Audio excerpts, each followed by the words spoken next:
Hi everyone, welcome to Rendering Teardown section. My name is Simon. Today we're going to have a look at this really interesting exterior rendering of a pavilion in the middle of a park or something like that. So first we'll talk a little bit about composition.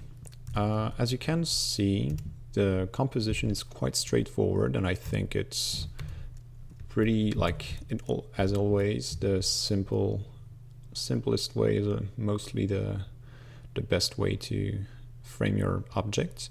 Here it works extremely well because we have a simple object in the middle of a greenery context, which is extremely nice because it will stand out extremely simply. So this is really good. I was just playing around a little bit because I'm wondering how close you have to be to the project. Maybe instead of having your project taking the whole thing, it would be interesting to be a little bit further and have just your project being like this, lost in the middle of the trees. Because that's the second thing I was wondering about, is that you have this sort of little park here with your project here. You're looking like that.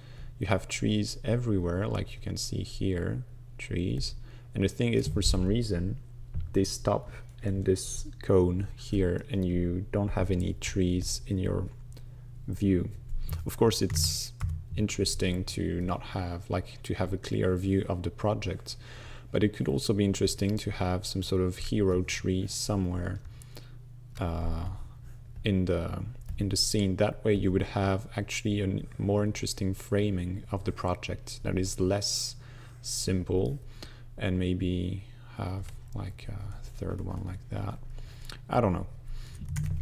If you were to go that way, you would have to be a little bit more careful with the backdrop, which would go like that, and then you would have your hero tree that come in front of it, and that starts with the foliage that starts upward like that.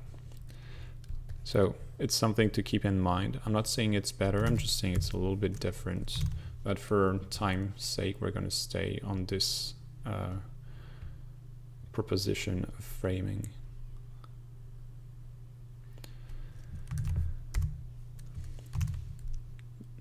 Beside composition, what we can talk about is a little bit of lighting and quite a bit about a bit of detailing we can do.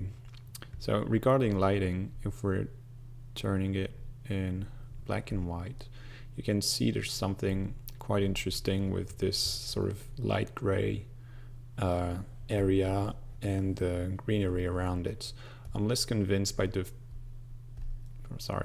perfectly white sky. I would definitely add like a slightly overcast sky with like slight variation of grays. So that's something we'll be working on afterwards. And there's something also that could be interesting in terms of lighting, is to add, in the same way that you have variation like that, that sort of tells us that this sort of generates light that sort of irradiates the surrounding. We kind of want that same light to touch the surrounding trees, so that the foliage in the upper parts is actually getting some light. That way we would have like an even better idea of this sort of a radiating object in the middle of a park, which is a good idea, I guess.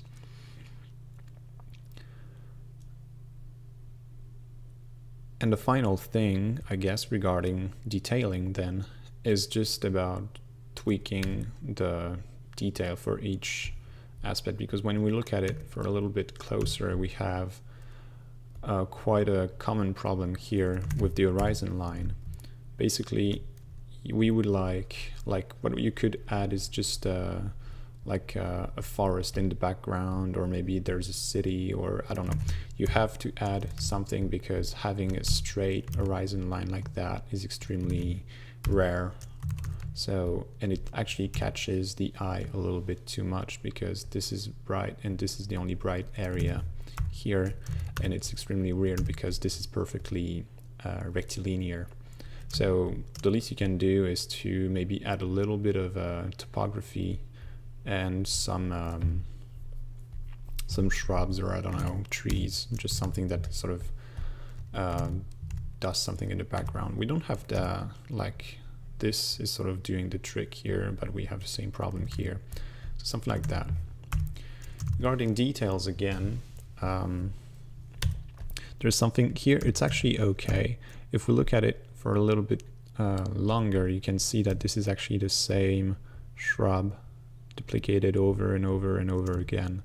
It is actually well done here because we sort of notice it, but it's not much of a problem, I think. But you can see here these guys are identical, but it's not striking too much. What you can do, and it's like already done a little bit here, is to change the saturation and hue just a little for some of them so that they differentiate a little bit more.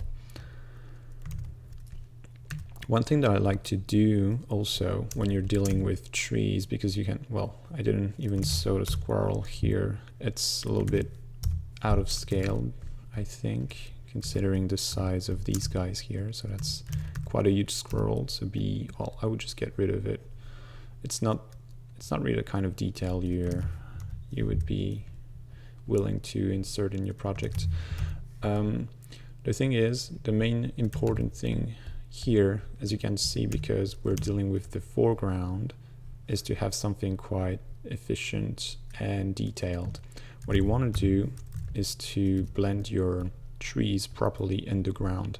To do so, what I usually do is a simple trick, is that you get photography of, like, you render your 3D tree, you render your grass, and what you do is you insert a photograph of a transition between a tree, the roots, the soil, and then the grass, and you just blend it in with the right saturation and the right color and the right values. That way you can have something a little bit more interesting than just a tree planted in a grass area, which is not really how it looks like in real life.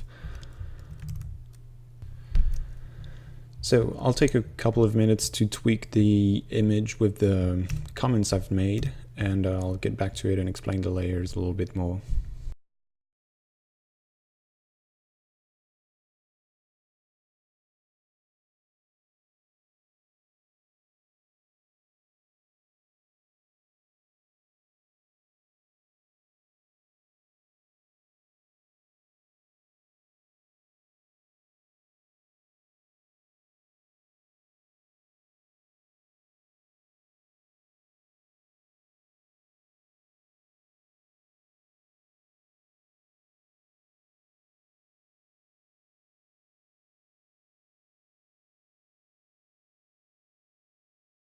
So, first things first, there was this sky here that you can see. It's really subtle, but it really changes the perception, I think, because a perfectly white sky doesn't really exist. Even if it's extremely overcast, you will still have like a slight variation of grays and stuff like that. So that's the idea here.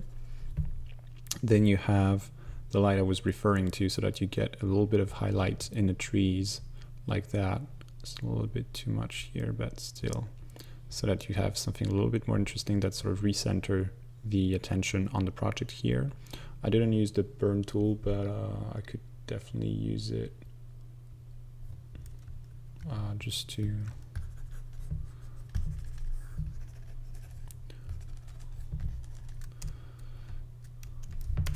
there was something quite good with the grass here, is that you see you can is that you see there are some interesting variation, like that one here is not the same green as this one, so it really creates a nice pattern that is less generic than what would happen in more basic rendering.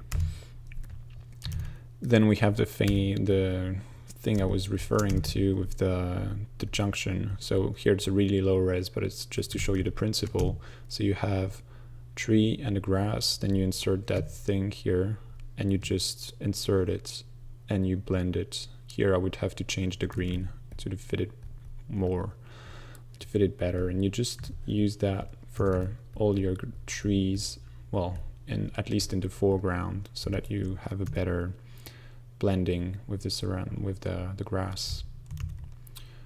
And beside that, there was a little bit of saturation going on. I think I changed a little bit the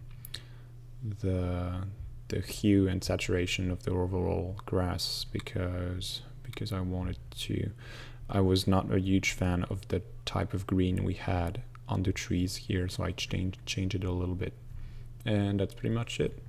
So as you can see, it was just a tiny bit of difference, but I think it's still a little bit more interesting, even though the base render was already quite good. So yeah, I'll stop right there. Hope you learned interesting tips, especially for the trees integration and stuff like that. And I'll see you in the next teardown. Thank you guys. Bye.